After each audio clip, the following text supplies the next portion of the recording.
안녕하세요. 시골 목사입니다. 오늘은 사무엘상 8장을 살펴보시겠습니다. 8장에서는 이스라엘이 보이지 않는 하나님의 통치를 거부하고 보이는 왕의 통치를 원하는 장면을 보실 수 있습니다. 1절입니다. 사무엘이 늙음에 그의 아들들을 이스라엘 사사로 삼으니 사무엘의 아들들이 정식으로 사사가 된 것이 아니고 보조 사사로 임명된 것 같은 것은 사사 직분이 세습 계승된 일이 없었기 때문입니다. 2절입니다. 장자의 이름은 요엘이요 차자의 이름은 아비야라. 그들이 브엘세바에서 사사가 되니라. 아들 둘이 같은 지역에서 사사가 되었는데 한 아들은 단에서 사사가 되었다고 보기도 합니다. 그의 아들들이 자기 아버지의 행위를 따르지 아니하고 이익을 따라 뇌물을 받고 판결을 굳게 하니라. 지도자가 금해야 할 것은 자신의 이익을 위하여 뇌물을 받거나 판결을 왜곡하는 것입니다. 4절입니다.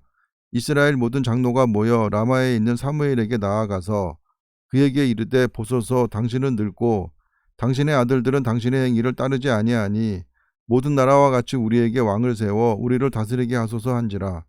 사무엘이 살아있을 때 그에 의해 왕이 세움을 받기를 원했는데 그 이유는 사무엘의 노세에 따른 불안감과 사무엘 아들들의 악행과 무능함에 따른 불신으로 볼 수 있습니다. 6절입니다. 우리에게 왕을 주어 우리를 다스리게 하라 했을 때에 사무엘이 그것을 기뻐하지 아니하여 여호와께 기도하며 어떤 사안이 발생했을 때 보이지도 않는 하나님께 일일이 물어서 해결하던 방식보다는 다른 나라처럼 눈에 보이는 왕이 해결하는 것이 신속하고 합리적이라고 생각했을 것 같은데 이런 생각을 하게 만든 데는 사무엘의 아들들이 한몫을 했습니다. 여호와께서 사무엘에게 이르시되 백성이 내게 한 말을 다 들으라. 이는 그들이 너를 버림이 아니요 나를 버려 자기들의 왕이 되지 못하게 함이니라. 이스라엘은 정치적이고 무력적인 절대 군주를 원했기 때문에 결국 그것은 여호와의 통치를 거부하는 일로서 곧 여호와를 버린 행위와 같은 것입니다. 8절입니다. 내가 그들을 애굽에서 인도하여 낸 날부터 오늘까지 그들이 모든 행사로 나를 버리고 다른 신들을 섬긴같이 내게도 그리하는도다. 이스라엘 장로들이 왕을 요구한 행위는 근본적으로는 하나님에 대한 반역이며 또한 당시 성실히 사사직을 수행하던 사무엘에 대한 반역이기도 하나 사무엘의 아들들이 부패함으로 사무엘과 하나님의 입장이 참으로 곤란하게 되었습니다. 9절입니다. 그러므로 그들의 말을 듣되 너는 그들에게 엄히 경고하고 그들을 다스릴 왕의 제도를 가르치라.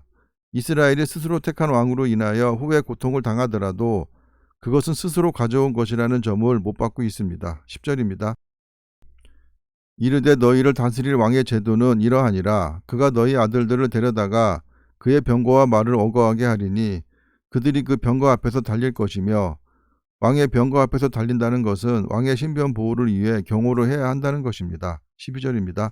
그가 또 너희의 아들들을 천부장과 50부장을 삼을 것이며 자기 밭을 갈게 하고 자기 추수를 하게 할 것이며 자기 무기와 병거의 장비도 만들게 할 것이며 병거는 처음에는 애굽에서 주로 수입하였으나 솔로몬 시대에는 이스라엘에서 그것을 직접 생산하였습니다. 13절입니다.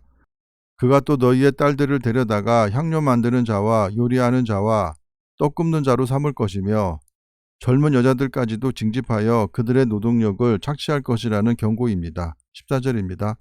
그가 또 너희의 밭과 포도원과 감람원에서 제일 좋은 것을 가져다가 자기의 신하들에게 줄 것이며 이 말은 고대 중근동의 국가에서 널리 시행되었던 봉건 제도를 이르는 것입니다. 15절입니다.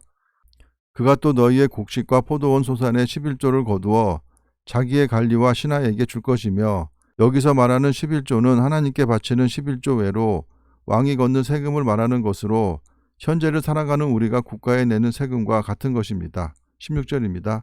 그가 또 너희의 노비와 가장 아름다운 소년과 나귀들을 끌어다가 자기 일을 시킬 것이며 너희의 양떼의 10분의 1을 거두어 가리니 너희가 그의 종이 될 것이라.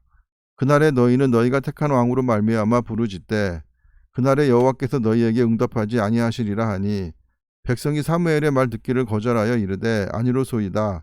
우리도 우리 왕이 있어야 하리니 우리도 다른 나라들 같이 되어 우리의 왕이 우리를 다스리며 우리 앞에 나가서 우리의 싸움을 싸워야 할 것이니이다 하는지라. 이스라엘은 조직력을 갖춘 군대와 또한 그 군대를 일사불란하게 통솔할 강력한 왕이 필요하다고 보았던 것 같습니다. 21절입니다. 사무엘이 백성의 말을 다 듣고 여호와께 아뢰매 여호와께서 사무엘에게 이르시되 그들의 말을 들어 왕을 세우라 하시니 사무엘이 이스라엘 사람들에게 이르되 너희는 각기 성읍으로 돌아가라 하니라. 왕을 세우기 위한 준비가 필요하기에 성읍으로 돌아가라고 하는 것 같습니다.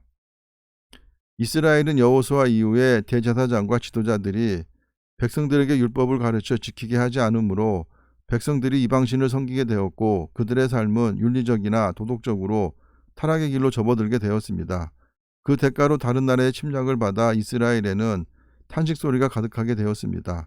그 시기에 임명된 사무엘은 본인은 흠잡을 데 없는 정의로운 지도자였으나 아들들이 타락함으로 왕을 요구하는 이스라엘의 요구를 거절할 수만 없게 되었고 하나님께서도 왕정 제도를 허락하게 되었습니다. 그러나 호세아서 13장 10절과 11절을 보면 하나님께서 왕을 허락하신 것이 분노에 의한 것임을 알 수 있고 또한 그 왕을 폐하신 것도 하나님의 뜻이었음을 우리는 역사를 통해 재확인할 수 있을 것입니다. 감사합니다.